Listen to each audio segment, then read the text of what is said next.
Hello, my friends, and welcome to the Space Game Junkie Podcast. I, as always, am your co-host, Brian. And joining us, as always, your co-host, Spaz. Hello. And your co-host, Hunter. Hey, I'm here. Hey! Sad news, my friends. Due to, a lack of time, basically, Jim will no longer be able to join us, which is sad because he's been here since the beginning. We started this thing since he was like, hey, you have a headset. Let's do a podcast in 2013, I believe, is when we started doing this thing. And so, yeah, sadly, Jim will no longer be able to join us. But, what are you going to do? Life happens. Commitments change. Things change. Time changes. So, what are you going to do? Just we wish him the best with whatever he does next. And, hopefully he'll come back at some point. I consider him like a co-host in emeritus. You know that thing where you're not a thing anymore, but you kind of called a thing. Usually it's for college professors. So yeah, sadly we've lost Jim, but we will make the best of it. We will make the best of it. You can still see him in the Discord. He'll be in the Discord. Yeah, he'll be in the Discord and on your podcast as well. The Other Worlds podcast. Yeah, we pre-record those every other week, so it's kind of it's an easier time commitment for. Yeah.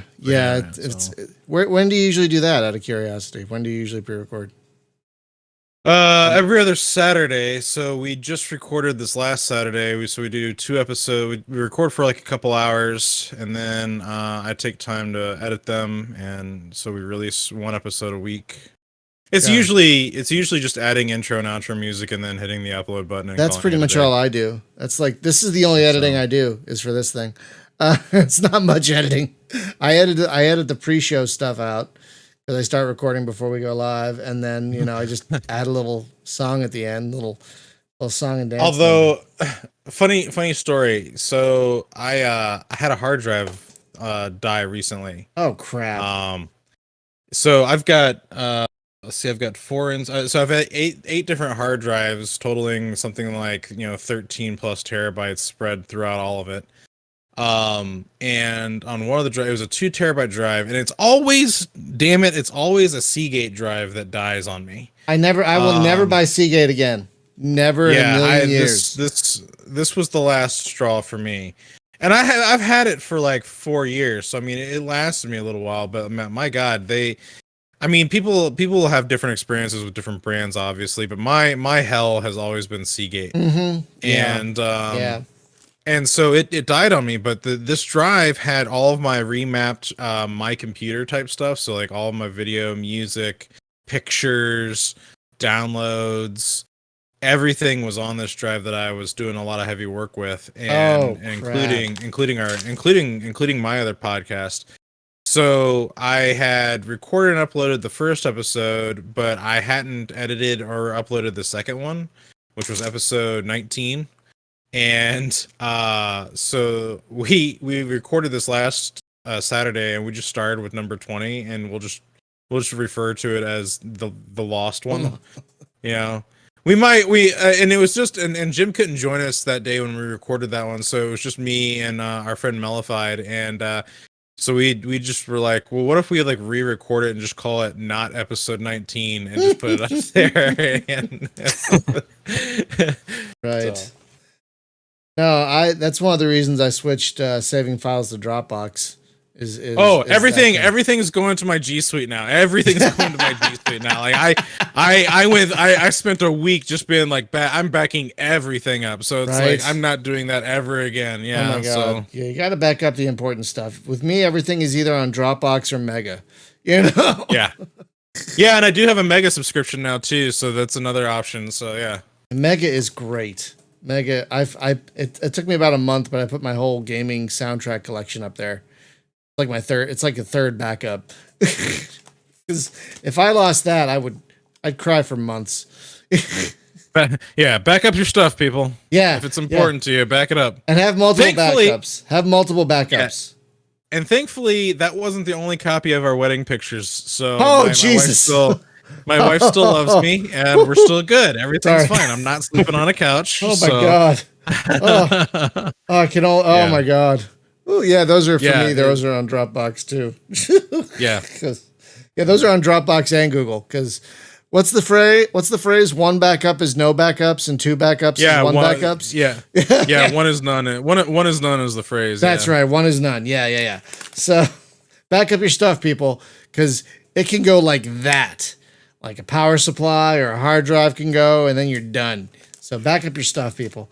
So today, my friends, I wanted to talk about real-time strategy games because if you've seen lately, there's a new one that came out called Five Nations, which I'll tell you what, the people who made that game felt like that game fell through a time portal in 1998. I swear to God, it is such a homage to like the StarCraft, Star Trek Armada, Conquest style RTS games, and they even cite those in their description that you could like blind if you brought forward my 1998 self once they got over the sheer terror of everything else.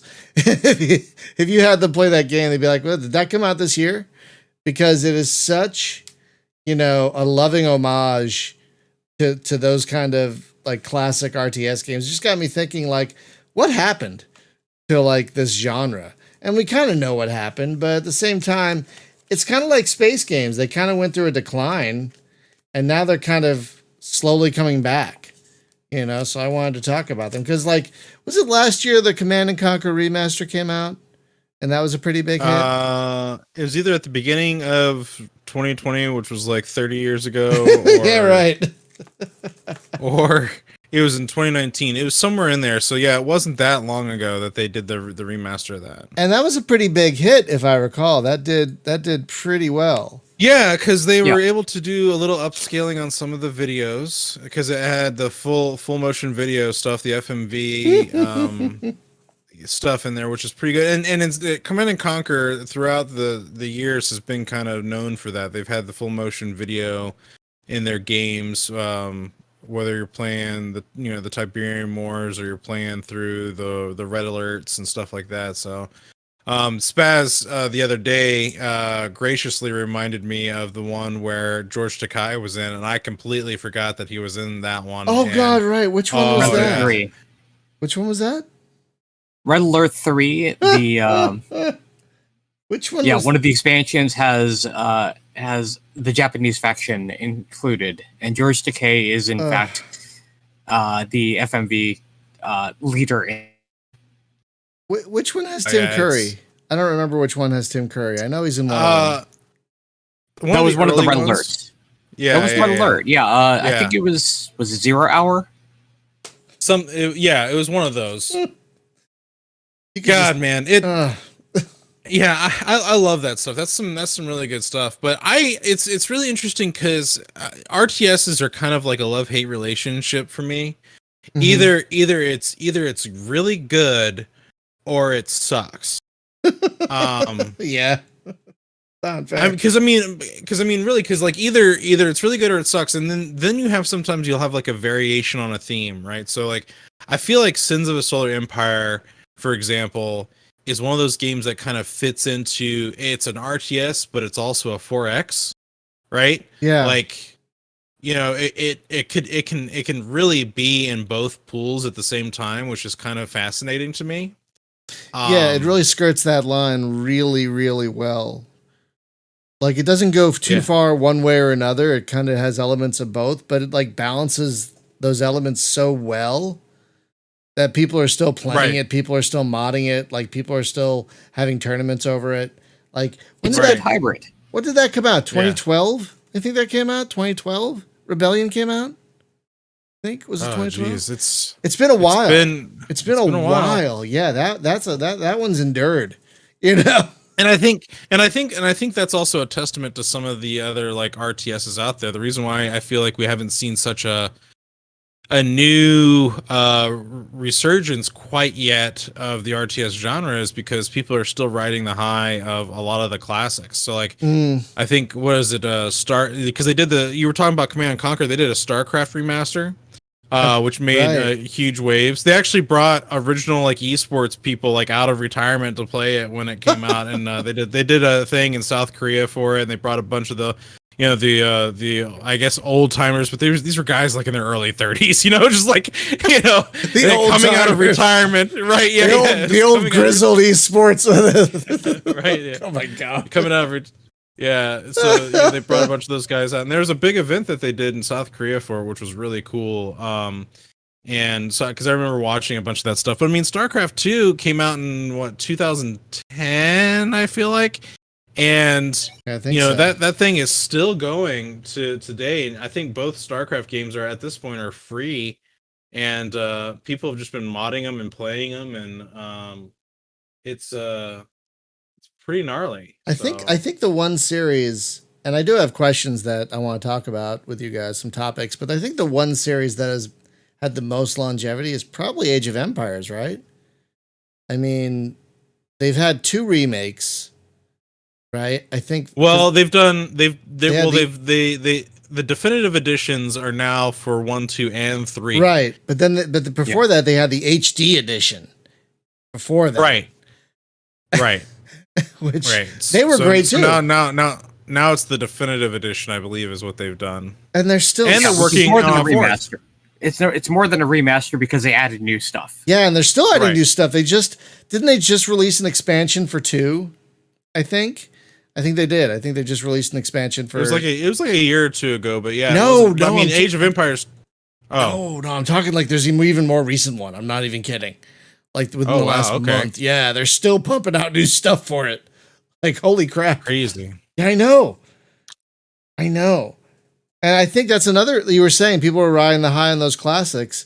I think that's one of the classics that people still return to regularly. Even these new editions, like they still have tournaments and stuff for those things, and they're huge. They're huge. You see some of those streamers playing Age of Empires 2, which is clearly the best of the 3, and they get thousands of views, and they've got like these sponsored tournaments. It's crazy. It's great. It's funny that you mentioned Age of Empires because that same engine was then used to go and make the Galactic Battlegrounds, the Star Wars RTS that they had. Right. That use the same engine. So is that one's the one that's not on GOG? Am I remembering that correctly? Because one of them is on GOG, but then there's one that isn't on GOG. Well, there were 2 that were made with that engine in the Star Wars universe. One of them was Galactic Battlegrounds, and that has the ground and space, and then there was the other one which is only ground. Right, and I think so are you thinking about Force Commander? Yeah, maybe that's it.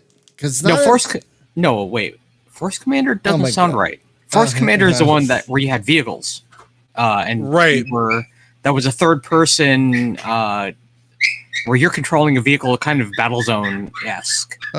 Not Force Commander. No, Force Commander was a real-time strategy game. Came out in 2000. It was the right, and it was almost like the ground version companion to Rebellion. So like you had Rebellion, which was the space stuff. Then you had Force Commander, which was ground stuff. And then you had Galactic Battlegrounds. And then you had, God, I am gonna freaking shoot myself. I can't remember Empire at War. One. Empire at War. There it is. Yes. There it is. Now, so GOG Galactic Battlegrounds Saga, you can get on GOG. Right, but Force Commander you cannot. For some reason. Yeah. They never did a digital re-release of that one. Rebellion's out there. Yeah, Rebellion is because there. Rebellion got the re-release. Mm-hmm. Yeah, Rebellion's there, which is nice. Speaking of which, about 3 months ago, I was at a used bookstore in Indianapolis, and I found a boxed copy of Star Wars Rebellion that had all kinds of goodies in it, and I was so excited. I've got like 3 physical copies now of Rebellion lying around. I mean, it's a great manual. I love that manual. And it's still like there's still so few games like it. I mean, there's some that are being made now, but like it's still kind of an oddity. It's still such. They made a board game version of Rebellion, by the way. Wait, what? Yeah. Okay. Is it good? Wow. I've not played it, but I know they made it. Wow. That just sounds so complex because I mean the digital version was pretty complex. With all the digital version was basically a board game. Kind of a worker placement game if you boil it down to its bare necessity. You're moving characters around, for the most part. Yeah. Yeah, I wonder why Force Commander isn't on GOG. For what it's worth, Force Commander. It wasn't great. It wasn't very good. But I'd love to own it. I'm a completist. I would buy it if they released it. You know, I mean, I would be one of those people. Sure, that's fair. That bought it. Now, during the 30-year summer that was 2020, I had a project that I was working on where I was working on getting a whole bunch of different like classic games to work. So like I was able to get Star Wars Battle for Naboo to work. I was able to get a couple other ones, and one of them was the Force Commander one. I was able to actually get Force Commander to work. Apologies. Get that to work on my PC, and oh boy, that's not aged well. So yeah, it's amazing what ages well and what doesn't. You know, like there's an era of 3D graphics that you're like, ooh, this is not great. Yeah, it's like early 3D accelerated graphics, or those early like PlayStation 3D games where you're like, ouch. Like I always think of the first Max Payne game, you know. It's like, oh no. Oh yeah, sure. Oh, sure, no. Yeah. That is not aged well at all. At all. But I wanted to ask you guys, do you guys remember the first real-time strategy game you played back in the day? Yes.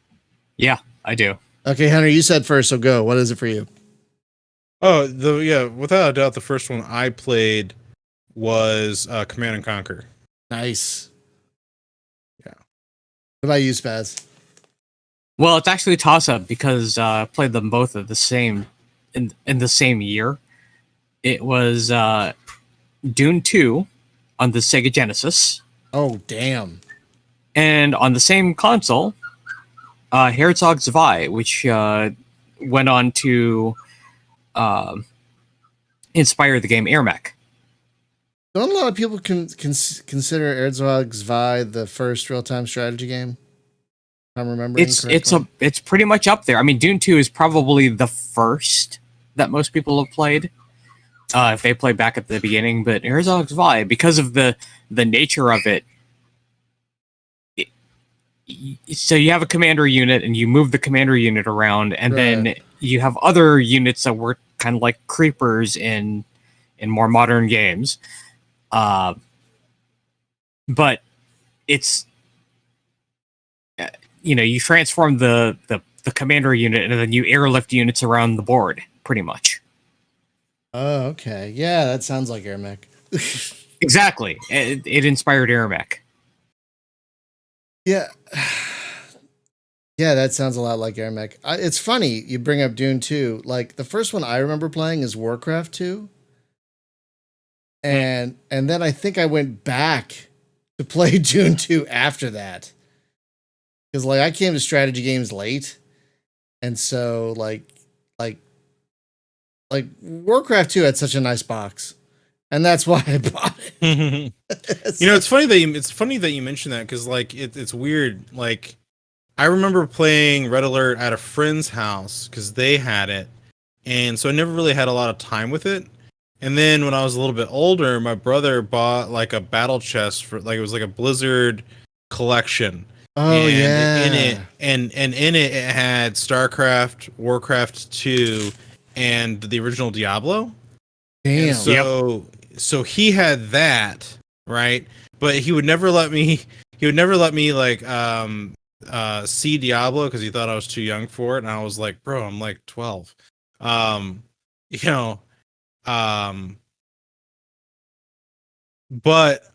I do distinctly remember getting the StarCraft from him Yeah, because I remember he installed it on his, and it was one of those things that I like. They had the spawn feature, right?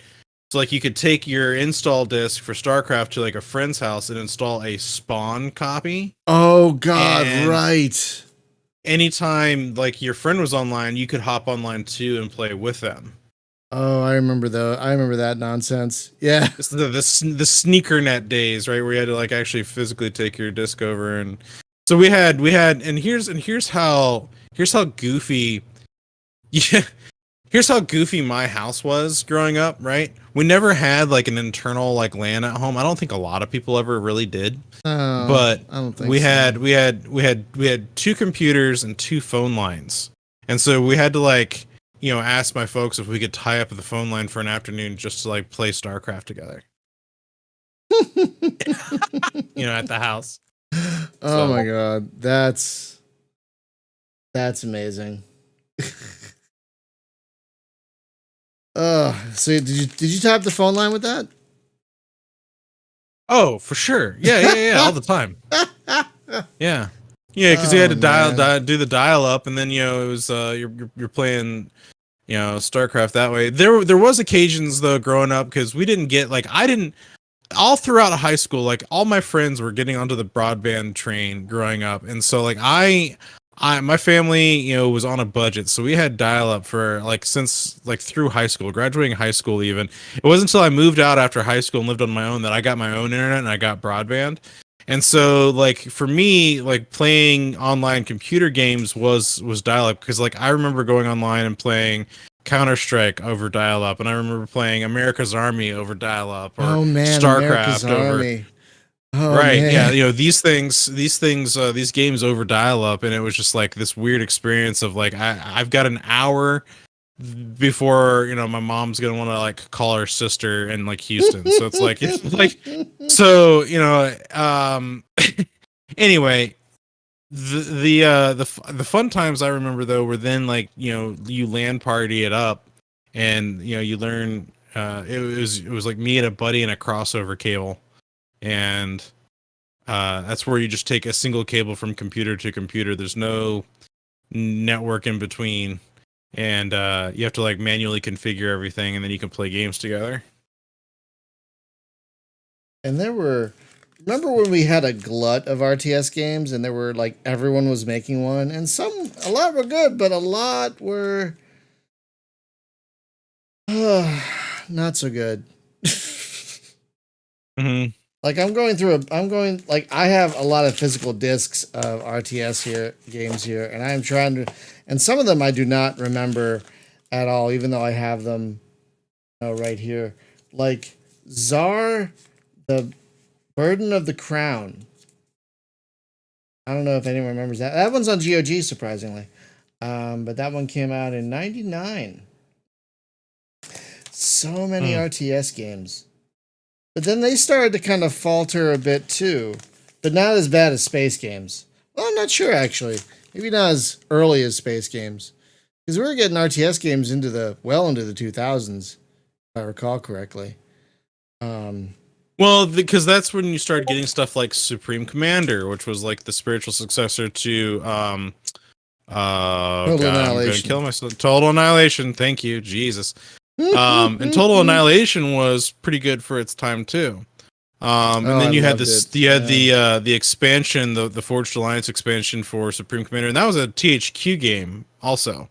And then weird things happen. So THQ goes under, right? And then it gets bought up in a couple of different places by Square Enix.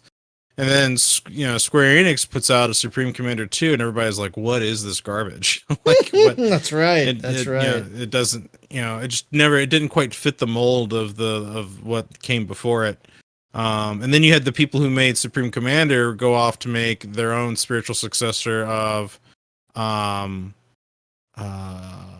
what's that big? Planet Commander or whatever it was called. Planetary Annihilation. That's what it was. Yeah, which wasn't very good. The idea of it was amazing. The execution of it was terrible. Yeah. Agreed. I played it long enough just so I could say that I launched a moon at a planet and won. I never and even after got that I called it done. Yeah. I never even got that far. I was like, what is I just wanted to say that I did it. You know, that's fair. That's totally fair. But God, I mean, I bought, I think, just about every RTS game you could get back in the 90s and 2000s. I've got the Warwind games here. I've got Warlords Battlecry. Remember that one? Oh yes. Oh God, Kohan. Remember Kohan? Yeah. One of my favorites. One of my favorites right there. Rise of Legends. We were talking about that one before the show, which desperately the hell? Desperately needs a digital re-release. That one because it's on 4 goddamn CDs. Who's going to install that? Not me. I'll tell you what. Well, I mean, it's so weird because when you look at Game Pass and you look at what Microsoft is doing, you see Rise of Nations is out there, but yet, like, I'm still like miffed at what the hell's going on with Rise of Legends. Like that to me just seems like a massively missed opportunity. Yeah, one that that is on 4 discs, but still works with Windows 10 despite not having a digital re-release, is Emperor Battle for Dune. Yes. That's probably my favorite of the Dune games, to be perfectly honest with you. I have that here somewhere. Where's that one? I have mine on my desk. I keep it there, even though I don't currently have a computer with a disk drive. Oh, when I built my new computer, I got an external disk drive just for games like that. Yeah, I need to get external. I just haven't done it yet. They don't cost much, thankfully. Like this one was like $20. They do not. There it is. Yeah, they don't cost much at all, which is really nice. Now, if you want a external Blu-ray player, yeah, no. About $100. Yeah, they're about $100. But an external DVD drive, it's like $20 to $30, and really worth it because there are a lot of games. Like I'm looking through my collection right now, like the Myth games. Remember those by Bungie? You can't get those. You can't get those digitally anywhere. You know, for I don't know why, but I mean Bungie's doing all right for itself. I wonder why they just can't bring back their own damn game. I mean, it seemed really weird that, like, for the longest time, Blizzard's stance on things was like, you think you want this, but you don't. And then out of nowhere, they were like, oh yeah, fine, here we go. We're going to partner with GOG, and here's Diablo and Warcraft 2. And you're just like, what happened to this whole, like, you think you want it, but you don't attitude, mister?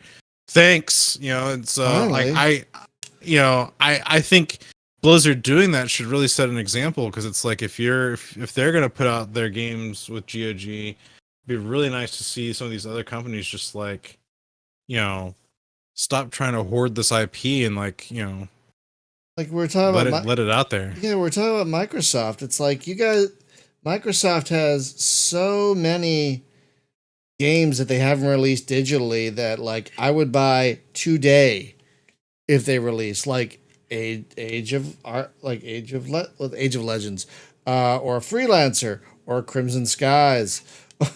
You know, like, come on, guys, you're leaving money on the table here. You know, you're absolutely leaving money on the table.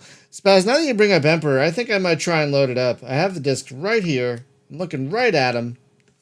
Yeah, I found instructions to get it working with Win 10, and it took very little tweaking at all to get it done. You know what RTS get? You know what RTS is, like 6 discs and took a lot of tweaking to install?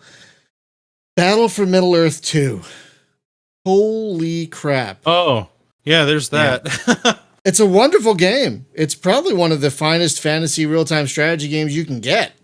It's so good. And people are still playing it multiplayer.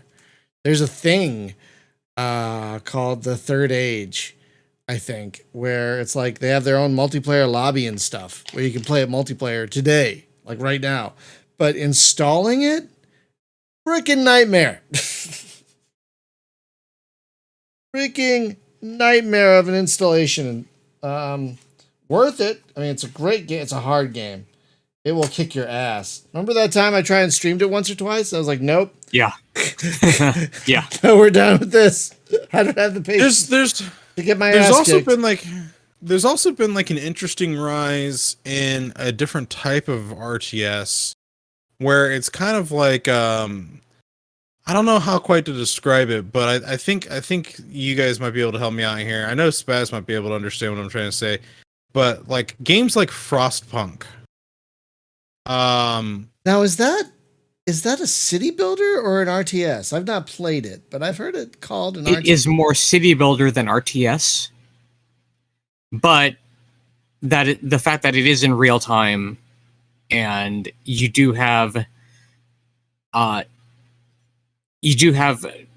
commands to give to your people. You know, dig here and build these resources, prioritize this. There is that aspect to the city building that puts it on a different level than, say, a turn-based city builder. Right. No, it's interesting. I just went to Frostpunk's Steam page, and at the very top it says Frostpunk is the first society survival game. And I think that's just an interesting concept of a genre, because I thought Frostpunk was excellent. It's it's brutal. It's very challenging, at least like the first time I played it. But you know, once you get that first victory, like where you actually survive as a society, it's very much satisfying. But as Spaz put it, there is a real time element to it as a city builder that kind of has that edge of like uncertainty, whether you're going to be able to accomplish a thing given the, you know, intense nature of what's going on. So but yeah. Yeah, Josh. It's a good hybrid, I'll say, of between the city builder and the RTS, where there is that edge of that survival element, that urgency that if you don't do this in X amount of time, a lot of people are going to die.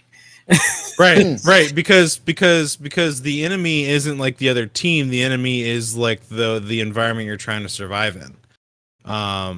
So instead of it being like you versus like, it's not like Terran versus Zerg here. It's like you versus like survival. So right. Yeah, I've heard a lot of good there are things other about games it. too, like Surviving Mars, Surviving the Aftermath are good examples of continuing to iterate within the genre. Kind of Because you still have that survival element, but kind of making their own genre. Well, with Surviving the Aftermath, for example, as you get further into the game, you do encounter other societies out there, and you decide how you're going to deal with them. And sometimes that does lead into violence. So you have a defense element as well. No, that's fair. Yeah, I own it, but I'm kind of terrified to play it, to be perfectly honest, because it sounds really stressful. Yeah, I gotta say it's not really for you, Brian. Yeah, that's what I was thinking. That's kind of what I thought. Like, it doesn't sound like it's for me. Although I will say, while it may be stressful, like once you get a victory in it, though, it's you feel very rewarded. Like you legitimately feel like you've accomplished something. Like, I understand it may not be for you, but I'm just saying, like, in general, having gone through it, it definitely felt rewarding to be like, yes, I freaking did it. You know, like, yeah. And I'm enjoying that people are trying to make. If I may change topic here. Sure. I'm enjoying that people are also trying to make like distillations of real-time strategy games. Like, have you guys played Tooth and Tail? Yes. Yeah, but I want to. It's actually really excellent. Like, it's meant for a gamepad, and you're like, how are they putting a real-time strategy game on a goddamn gamepad? You know, like, didn't they try this with Command and Conquer on the PlayStation, and that was a nightmare? Or StarCraft on the N64. I forgot about that. 64. I forgot about that. Oh, after. So here's the thing: like, I played it on the PC first, and then went and played it on the N64, and went, like, this is so. Yeah. It's frustrating. It is so frustrating. Yep. Oh, it so is. Yeah. Oh man.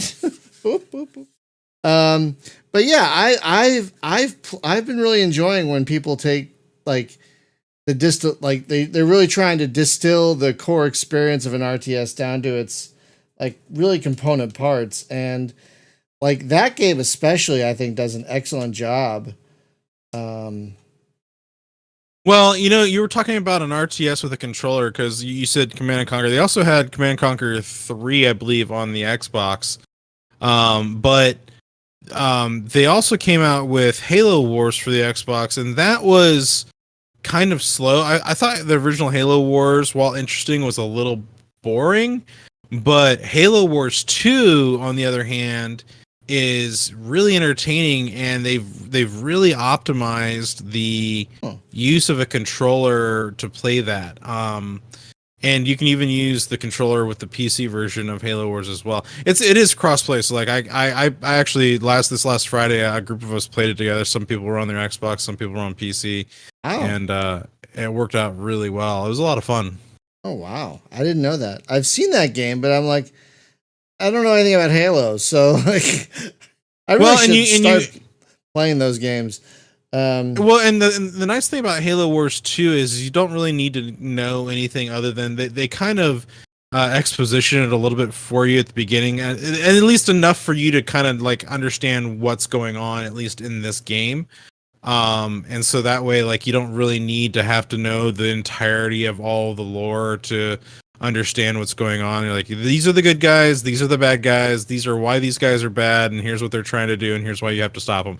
And then once like that they tell you that, then you're like, okay, cool, and then you just play the game. So it's like, okay, that's not so bad. But I've got so many. I'm just looking through this collection I have of real-time strategy games.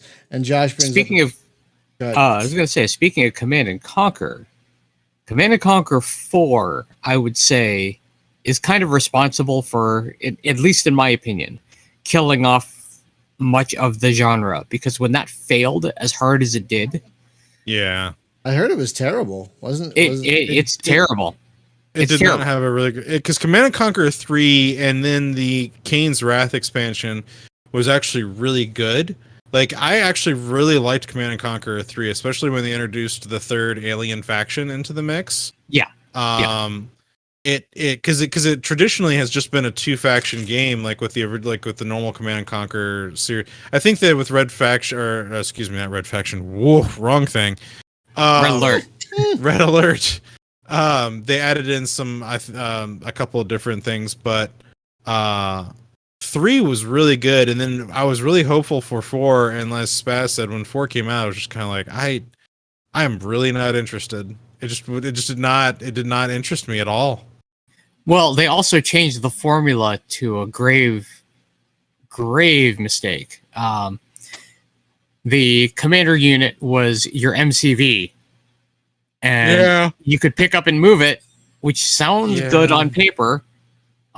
Pick up and moving an FCV, that's been in the other Command & Conquer games. It was used in Homeworld too. You could, pack up stuff and move it. But here's the problem. You were very limited in the number of units you could possibly field. And, okay, instead of dozens of units, you had a couple dozen. And that was all you could really field. Oh. At a time, yeah. Oh. And I have a theory about something. Hold on a second. Okay. Keep talking, sorry. Yeah, they did so many things wrong oh man. with CNC4 that they stopped making Command & Conquer games after that. That's why we haven't had any new ones aside from, remaster. Holy shit. Okay, so here's the thing. If you want to know roughly when the RTS genre as a whole started going massively downhill, let me look this up here. Last thing, 2010. Yeah, 2010. But this is what I was gonna point out is StarCraft 2. Come on, don't be so stupid. StarCraft 2 first released in July of 2010 with Wings of Liberty. Command & Conquer 4 came out in March of that same year, and Supreme Commander 2 also came out in March of that same year. So you had Supreme Commander 2 in March 2nd. That recent? You had Command & Conquer 4 my In God. 2010, you had in March 16th was when Command and Conquer 4 came out, and then in July of that same year is when StarCraft 2 came out. So you had two really botched IPs make, or two really botched games from IPs get launched, right? Where these notorious games get sequels that are just terrible, and then you have StarCraft 2 come out as a massive success in 2010. I think it came out to great reception. I think that's when like it really took a hard dive, because then it was just StarCraft 2 for like a long time. At least that's the popular one, and then all these other things just kind of fell by the wayside. But I had a theory. That Command and Conquer 4 and Supreme Commander 2 came out the same year, and I was right. Yeah. That was... Wow. I wouldn't say it was the death knell for the genre necessarily, because things were already starting to decline at that point. Just because of saturation and publishers wanting to go in other directions. Seeing what other trends they could chase for money. Mm-hmm. But yeah, that was the slide, the beginning of the slide. Yeah, I didn't realize it was so recent. I mean, that's 11 years ago, but yeah, I know, sure. but like, like Space Games got killed off in like 99 for like a decade. but they, I mean, I don't know how completely accurate that is though, but I mean, they definitely saw a huge decline starting in 99, and I think that's kind of the same thing here in 2010 with RTSs. Yeah. Because you see the huge decline in RTSs in 2010 with again those two botched launches, but then again later that year you had a critical success with StarCraft 2, and I guess it was kind of the exception to the rule of the decline. And here we are 11 years later, and StarCraft 2 is still going strong with tons of tournaments all the time. I mean, I look at Twitch all the time, and I see the ESL StarCraft 2 tournaments happening like all the time, and the game's practically free to play at this point, so it's kind of it's a testament to Blizzard making a quality product. And the cool thing about what happened with StarCraft 2 is over the years they kept adding content to it. So then you got the expansion with Heart of the Swarm, and eventually Legacy of the Void as being the big expansions to those games. And then the DLC content of Nova Covert Ops, which was like a 3-part mini story that they added on into it that you could play, which was really good as well. So, and that was kind of a homage to StarCraft Ghost, which never came out. A lot of the plot and storyline stuff in the Nova Covert Ops was based off of the what would have been in Ghost. Right, yeah. So. Oh god, right. I vaguely remember like that game potentially being a thing. Oh, it was definitely potentially a thing. I mean, the game was almost completely done before it got scrapped. As a matter of fact, someone has already leaked the demo stuff for it online. So if you have an Xbox, you can load that sucker up and play these, or even I think you can even get the Xbox emulator, and you can actually play a couple of these StarCraft Ghost missions. So. Wow. Yeah. I mean, I guess, would you say that Microsoft and Blizzard are like kind of the torchbearers of the genre? That's what I'm wondering.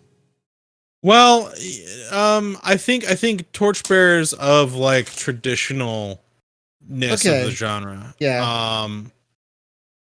Because I think there's been a lot of RTSs that have come out that have not been from them, that have been critical successes as well. And I know, like I said, I know it's still technically a 4X, but I mean, if you look at Sins for what it's worth, or if you look at Homeworld, and it's weird because Homeworld's such a weird divide, right? People either really love it or people can't stand it, and because of the way it controls and stuff like that. But like, the thing about Homeworld is it actually, you had Homeworld 1, Homeworld 2, you had Cataclysm. Then they did the remaster of those games, including sort of Cataclysm. They re-released Cataclysm on GOG under a new name because reasons, licensing and whatnot. Right. But they've re-released Cataclysm on GOG for that, and then they made Deserts of Karak, which was like a prequel, and now they're working on another Homeworld game and a mobile game of the same by the same company, if I'm not mistaken. Which is funny because you talked about Age of Empires. They're actually making another one. They're in the process of making that one right now. Yeah, and it's Relic, and I don't know how I don't know how to feel about that because Dawn of War 3 was such garbage. Well, I mean, for what it's worth, like, I mean, I think there's also that other genre that's not quite really RTS, but it's definitely strategy, which is where like Battlestar Galactica Deadlock kind of fits into. And so those are definitely strategy games, but they're not necessarily real time. Yeah, the WeGo style of right. Yeah. So the reason why I bring that up is because for the first time, well, let me make sure I phrase this right. There's another IP that has got a game being made for it, and if it comes out, it'll be the first time a game for this IP has actually released in a very long time, and that is Stargate. So they say was there the new Stargate game. Was there a Stargate game before this one? Well, there have been a couple, not a lot. There have been many attempts to make more that have all been botched. I went down a really weird rabbit hole not too long ago, and Spaz was there for the ride. Yeah, no. So it was a thing. But long story long, they've had a couple of releases. They had in the 90s there was the console play the movie kind of side scroller platformer Stargate game that they did as like a companion to the movie. It was kind of the thing in the 90s, right? You released the game for the movie, right? Which you don't really see a lot of these days. But so they did that. There was like I think a Sega Saturn like Stargate game that they did. There've been some mobile games that came out to varying degrees of success, which I don't think any of them were really that good personally.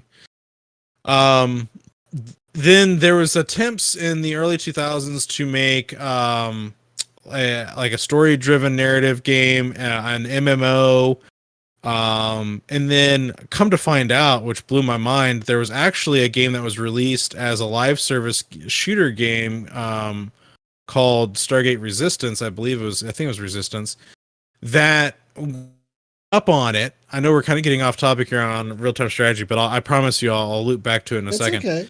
There was this Stargate Resistance game that was kind of like Stargate meets Quake a little bit, but in third person. And so you could play as either like the Tauri, or you could play as the Gould, right? So like if you played as the Gould, you could be like a Jaffa with a staff, or you could play as an actual Gould with like a hand device. It was very silly. But that game actually came out as a live service game that you could play online, but only lasted a year until they got shut down. Come to find out, what had happened is the MMO got canceled because they ran out of funding. And so the people who worked on that game took the assets and formed a new company and made the third-person shooter with the same assets from the MMO. But then there was this huge lawsuit, and they ended up losing the lawsuit because of the assets. That's why there was a lawsuit. So they lost the lawsuit, and then the game had to like stop being a thing. And so with all that said and done, like Stargate has had a really rocky history of video games that haven't really been able to get off the ground and do anything with it. And so now Slytherin has the IP as the publisher, and I forget the name of the company within Slytherin that's making it, but they're making what they said was an RTS game. Now, a lot of people are suspecting on whether or not how RTS that's going to be, whether or not it's going to be like Battlestar Galactica Deadlock, or whether it's going to be a little bit more XCOM-y style, like squad-based like strategy game. Because when you think about Stargate, technically, an off-world team could be a great XCOM style game. Honestly, totally.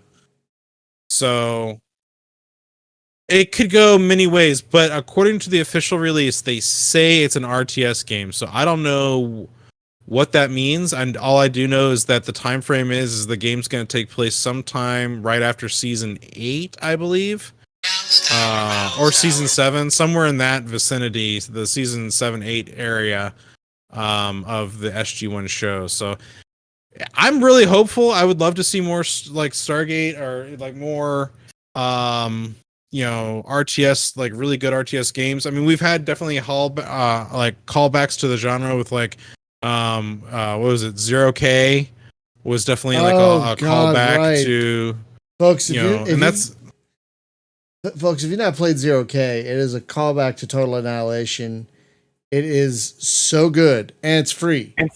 Yeah, completely free. Single player, multiplayer, spectator mode, editors, everything you want in a real-time strategy game. It's got it, and it's free, and it's astounding. And it's on Steam. Go get it. Just put it in your library. It's free. Go play it. It's great. You can make a little skirmish map. Play 20 minutes. Have the AI, have the really good AI kick your butt. Although it's not necessarily the best strategy in the world, they do have terrain manipulation in this game, and it's shocking that they have that in there. I'm really surprised. Yeah, 0K. Yeah, you could literally build up your base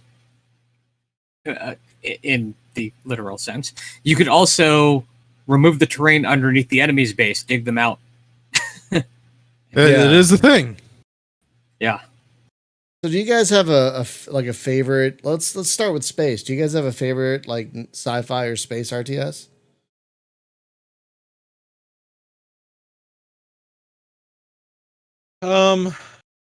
Yeah. I mean, I've always been fond of Homeworld. Okay, you know what? Screw it. I'll just say Homeworld. Nothing wrong with mainly, and it's not necessarily because Homeworld by itself is all that good. I mean, it's okay. It's it's got a interesting story that I find intriguing. But the thing that I love about Homeworld is just the mods, man. They over the years, there's been some pretty spectacular mods for the Homeworld games, and speaking of Stargate, there's actually a pretty awesome Stargate mod for it that I really like. And there's a pretty decent Star Wars mod, and Star Trek mod. Now, the cool thing that I love about Homeworld is on the different ships, the weaponry is rendered by where the actual points are on the ship that actually. So, like, if there's a turret, that's where the fire is coming from on the ship. So you can target subsystems on ships, especially the bigger ones, and you can take out subsystems.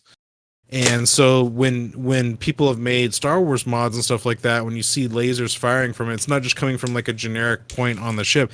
They're actually being rendered from the weapon points on those ships. If you zoom in far enough, you actually see the turbo lasers.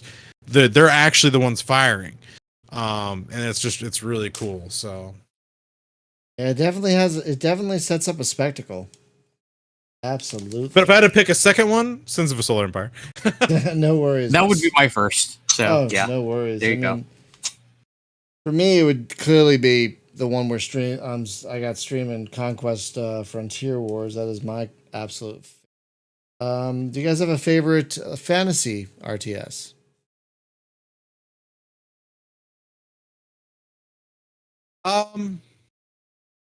Man, that's a bit challenging because there are some really good ones. There are so many good ones. Yeah, there are so many good ones. I'm pretty sure I know which one Spaz might say, but so when you say fantasy, Because you said space, so does fantasy include like science fantasy, like sci-fi, or like are you? I was thinking the space could be the sci-fi one, like I was thinking space would go along with sci-fi, and fantasy would be much more clearly, fantasy. I mean, well, I'm trying to figure out where Supreme Commander fits in all this. I would say that's sci-fi, but that's a toughie. Then if you're then I'll have to change my first one to Supreme Commander. Separate out. We could totally separate out space and sci-fi if you want. We could totally separate out space and sci-fi. Because if you want my honest answer, like I think my all-time favorite real-time strategy game is probably gonna have to be Supreme Commander, without a doubt, just hands down. I absolutely love Supreme Commander, but man, if you want to talk about fantasy, oh god, that is freaking tough. It's tough, isn't it? There are so many. For me, it took a while to think about it, but for me, it's got to be Kohan. I mean, any of them really, but Airman's Gift probably is the best one of the series. So I'd have to agree with that. So for me, like, it's tough because I love Warcraft and I love Warwind and I love Battle Realms and whatnot. There are all these great Battle for Middle Earth. Yes, those are both great. Those are both really great. But for me, like, the way Kohan handled units, the way Kohan, the AI, the random maps and everything. Oh my god. Kohan for me, hands down. Man, it's tough. It's really tough. It took me a while to think of that one. It's gonna have to be a toss up between. Oh shoot. It's tough. It's a toss up between Dune 2000. Mm-hmm. Yeah, all right. I'll allow it. No, I'm thinking of Dune 2. Sorry. I think because Dune 2 is the granddaddy of pretty much the genre. Yeah, so it's Dune 2, and then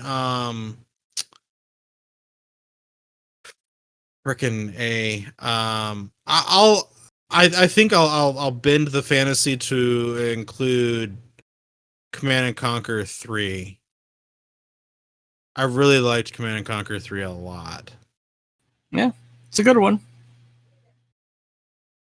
Josh brings up Sacrifice, which I honestly haven't played, and I think I need to. I keep hearing how good that is. No, Torsten, not Conan Unconquered. Screw that. That doesn't count. Isn't that that's a tower defense game mostly? Oh. It's mostly you're not. It's not really a. It's not even like. Just no. Yeah, Myth was awesome. Warhammer had some good ones too, like Dark Omen, which why isn't that available digitally? Probably one of my favorites. Like all the other Warhammer games are available digitally, but not that one for some reason. I mean, Shadow of the Horned Rat is available digitally, but not Dark Omen. Don't know why. Spaz, what about you? What would you say is your favorite fantasy? So, for fantasy, I'm going to have to throw in a wild card here. One that you would not expect to be called an RTS, but it actually is. Waiting for it. Retropolis. Ratropolis. Yes. That's that new one, right? That is the... came out recently, if I recall. It came out recently. It is a deck-building game in which you are building a civilization of rats. You're also controlling which sides of your city you're trying to defend. And you unlock more cards along the way, so there's that roguelite element to it as well. And you would throw down that this should be considered for me it is. Okay. Because I love deck builders already, and it's brutal. You will die a lot. And that's kind of expected because it is a roguelite after all. Yeah, okay, you know what? Sure. I will allow that one. Sure. It is an RTS. It actually is. because you have to control your units. So to pivot for a second, I've had this debate with people before in the past, and I wanted to get your all's opinion. Speaking of real-time strategy games, I don't think that these games qualify as RTS games, even though they have an element of RTS at times. The whole core of the game I do not feel is RTS, and that is the Total War games. Yeah, What's your thought on that? I would say those are more grand strategy games with real-time battles. Like when we think of the RTS in terms of like the Command and Conquer and Warcraft style, I really don't think that Total War fits in that, because a lot of the more traditional RTS has base building and whatnot in the real-time portion. You're building everything in real time. Whereas in the Total War game, you're doing all that in the turn-based, like, meta map portion. Total War is kind of its own hybrid thing. It's got the turn-based mode, but it's got real-time battles. So on that note, I would throw in that one that is a bit more, or one series that is a bit more in that vein, but is very true to traditional RTS, is the Medieval Kingdom Wars series. Oh, really? Because you have base building. You actually do have, when you control a city or multiple cities, you do determine what you can actually go into the city zoom mode, and then you can determine where on predetermined building plots your buildings can go. But when you fight battles, that's in real time, and it's also determined on what units you have in the city at that time. So they're an interesting hybrid where it's unlike, say, the Total War series. You can actually go in to the either city defense mode or siege mode, that sort of thing, or real-time battles on the field, but you still have base building when you're in that battle. It looks like, according to the Steam reviews, the second game is the one to get. Yeah, there's also a third game which is currently being worked on. Plague Wars, I believe, is the name of it. Oh, yes, the Plague. I might actually have that one. Yeah, the Plague Kingdom Wars, that's the new one. Just came out into early access last year. I think I actually have that one. I don't have the Kingdom Wars 2, which is the one that has the good reviews. Medieval Kingdom Wars does have decent reviews. And the Plague one also has good reviews. Still in early access, though.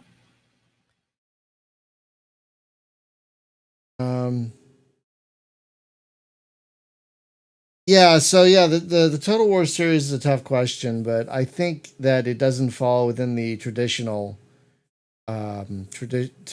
definition of an RTS. I think it's its own thing, I would say. Yeah, the strategic layer and RTS layer are very different. So this will be my last question for you guys. What is like an RTS series that you would like to see brought back that doesn't exist anymore? Like for me, it would be Kohan, the one I mentioned earlier. Like, I wish there could be a Kohan 3. But there's not going to be any more Kohans because the studio doesn't exist anymore, and who the hell knows has the rights to that series. But if there's an RTS series that you could resurrect, what might it be? It could be anything: fantasy, sci-fi, space, whatever. Oh, I'll straight up say Dune. Okay, that's a good one. Yeah, that's a good pick. I will go with Star Trek Armada. Yeah. God, I don't know. Where are those on GOG? That's a great question. I mean, a modern version of Star Trek Armada would be great, but I feel like the method of Star Trek Armada that was like Sins of a Solar Empire Star Trek Armada 3 mod is just like far and above and beyond like what the first two original games were, that like I feel like I've been spoiled. So like it'd have to be like as good or in the vein of like what that was in my opinion. So no, that's fair. I mean, totally fair. I still would love to see a remaster of Emperor Battle for Dune. Yeah, but you know the likelihood of that is not very high. Guys, you're gonna have to share with me that link. You probably think you shared it before, but you're gonna have to share it with me again because I busted out my Emperor discs. I mean, it was for me. It was the first result on Google. Getting it to work with Win 10. All right, I will give it a shot because that game. I love RTS games with like meta maps. You know. Yeah. And that's a great one. Aren't they, Thorsten? Aren't they kind of Aren't the people behind Battle Realms kind of bringing it back? Well, not bringing it back, but like I think the Steam version is like kind of being reworked, isn't it? I thought the Steam version was like getting patches and stuff of Battle Realms. I mean, thought it was the Zen edition on Steam. I could have sworn. Yeah, they're considering that game early access, and there was a patch for it on Friday. Last Friday. Yeah, they're still updating that thing. I might have to dip on that because did you guys play Battle Realms? I have a disc. Yeah. Yeah, I have the disc as well. It's such a remember, honestly. Fairly unique. Oh, if I was gonna, I wanted to say another real-time strategy series I'd love to see resurrected. I'm gonna throw in a second one is the Seven Kingdoms games. I don't know if you guys played those, but those were like Dota 2. Get the fuck out of here with your Dota 2. That's not real time. Wow. That's not real time strategy. Get the fuck out of here. That's a MOBA. With that shit. That's probably just a troll answer. It's probably just messing with us. You Dota. By the way, the Battle Realms engine was also used on one of the Lord of the Rings games. It was? Yeah. Huh.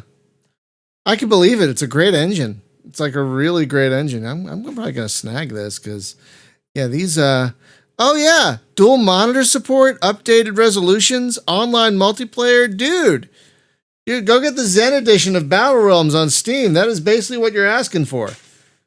Hey, you know what other RTS actually had dual monitor support? What's that? Supreme Commander. Did it? Yeah, you could actually have if you enabled it, you could actually have the full map on the second screen as you played. That you can zoom in and out of. You know what's weird? Because the Nintendo DS was such a big thing, I'm surprised there weren't more PC games that allowed that sort of thing.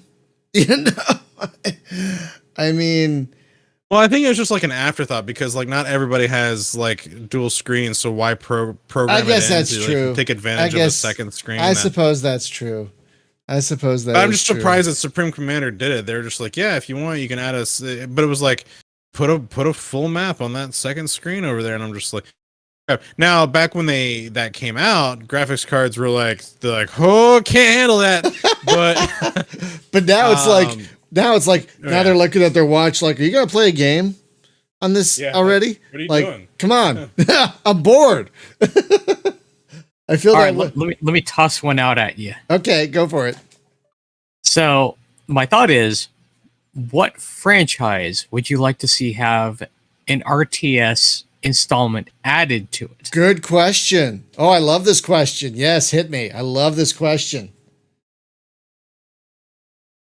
Brian, you first. Oh, crap. That's a toughie. That's a toughie. Oh, come back to me because you might. If you have an idea in mind, you go because I have to think about it for a second. The one that I thought first, Earth Defense Force. Oh, as an RTS. Ooh, how fun would that be? Ooh, that would be an amazing RTS. Well, question: would that not be potentially similar to,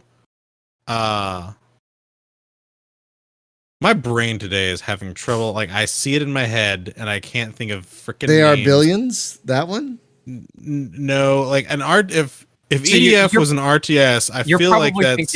You're probably thinking in the lines of, say, the Savage games, where you have a commander and then you have those other great. players playing as units. Natural selection potentially, as well. Potentially that, but I feel like it's similar to that other sci-fi IP with big bug aliens. Freaking my brain, I can't even. Well, there was the 8-bit series of RTSs. No, guys, come on, name that movie. Name the movie. Chat. Come on. You know what movie I'm talking about, and you guys are gonna kill me because you realize what it is I'm trying to say. What was that movie? What was that movie with the big bug aliens that they were all fighting against? Starship Troopers. That's Pacific what you're thinking. Starship Troopers. God damn it, Spaz. Yes, Starship Troopers.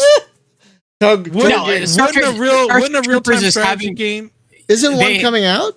There is. There is one for Starship Troopers. Yeah. Thank you, Joshua. Thank you, Torgik. Or sorry, I can't read that from here. Torgrik. But yes, thank you guys. Yes, you guys. Thank you. Yes. And Spaz.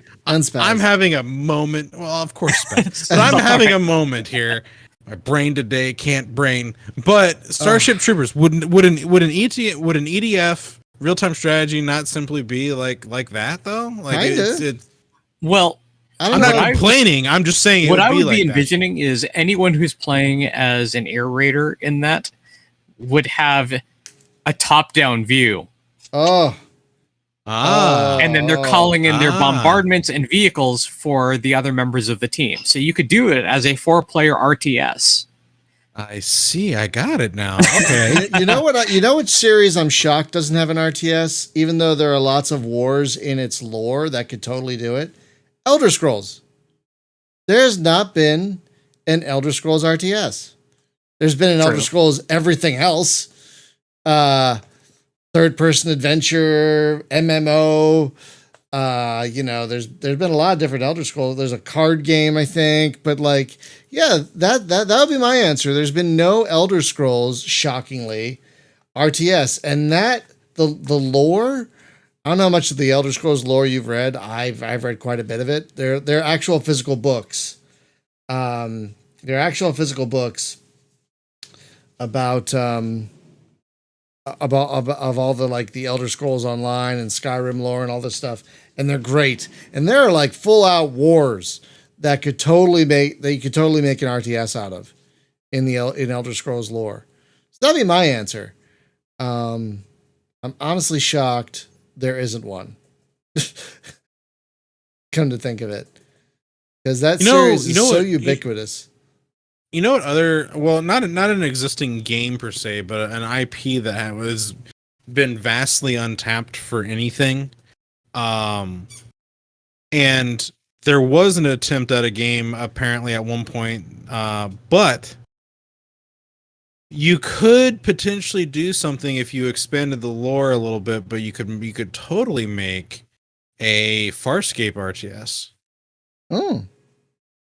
Between the Scarens and the Peacekeepers as as your two main factions, right?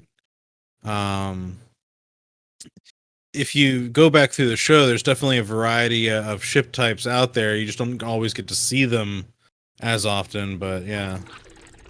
A Yakuza RTS, Memory Leak Death just said in chat. RTS. It works as the single player brawler, single character brawler. It also works as a party based RPG. That's what they did with Yakuza Like a Dragon, and that's why the party system works in that. But as an RTS, God, yeah. How would you do that? I mean, I'm a new fan. Well, I mean, what if it was like could you almost consider like a squad based thing, almost like an RTS, at least a little bit, like an XCOM style game? A little bit. You might be able to get away with that. I mean, you could be doing the sort of thing where you're moving with karaoke. Moving your right. Moving your people around and taking over businesses. I mean, that could be the RTS nature of it. Is you're taking over businesses. Wasn't there a game? Wasn't there a Scarface game like that was like that? There's been mafia games like that. Yeah, well, I was gonna say with like the karaoke thing where you actually have to like position your guys to do a dance routine as like a mission. That would be a very Yakuza thing to do. No doubt. Yeah. Yeah, The World Is Yours. Wasn't that like a kind of a RTS where you took over Miami as Scarface, I think? Oh, open world action adventure game in the third person perspective. Oh, maybe I'm misremembering then. I heard it's really good though. Anyway. Oh yeah, maybe a mini game in a Yakuza title could be like an. Well, yeah, I could see that sort of thing. I could totally see that. Oh my god, a Yakuza RTS.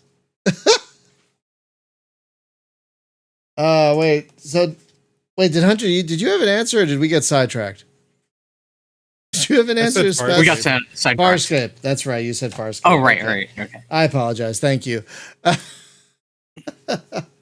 Wow, good topic this week, you guys. So we'll wrap it up here because wow, we've been going for almost an hour and a half.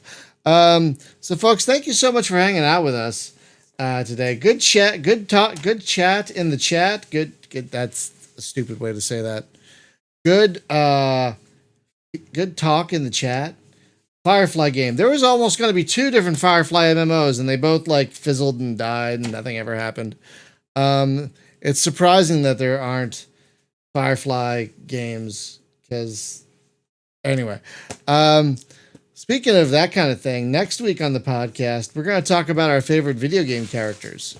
That's going to be our topic for next week because we've played a lot of story-based games with a lot of wonderful, wonderful characters like Mass Effect, for example. I am ride or die for Garrus all the way.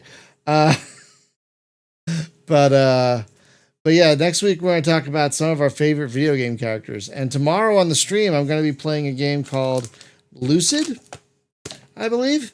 And then what are we playing Thursday? What are we playing Thursday? Oh, EDF, the new EDF. That's right. Yep. Our Defense Force World Brothers that for Brian and me it releases at midnight on Thursday. Yeah. So we'll actually be able to get it and get in some time with it in the afternoon. Day one purchase for that. Absolutely. So folks, thank you so much for hanging out. Really active chat today. We loved it. And we'll see you next time, folks. Have a great one, y'all.